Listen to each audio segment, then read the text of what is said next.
Mucha, pwede ba tayo mag-usap? Blue moon ba mamaya? Kaya naging seryoso ka masyado? Nakakatakot, ah.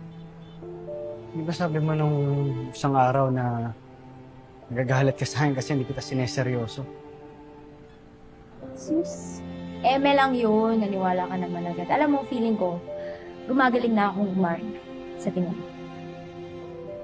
Siya, gusto ko lang mag-sorry. Kung minsan... Kidlat! Tara na! Tara! Tara! Tara. Mucha, patignan-tignan na lang si Hani yan. Iwanan kasi namin mag-isa sa kabus eh. Mukha lang masungit yan, pero mabait yan.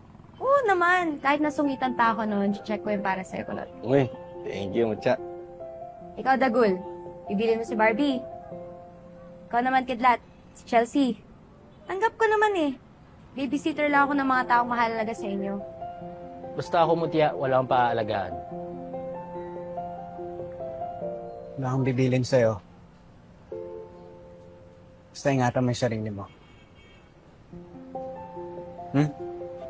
Alis na kami. Tara.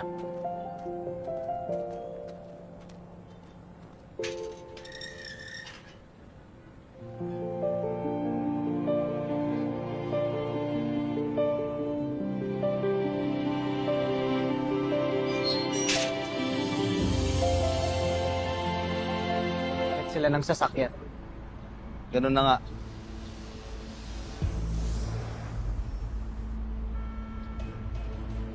Bossing? Boss, pwede mo ba magtanong?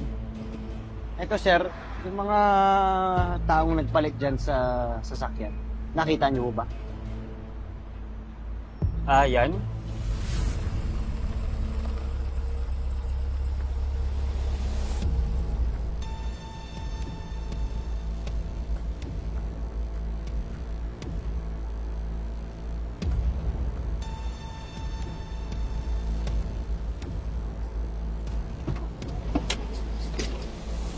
Come on, Mom. Let's go.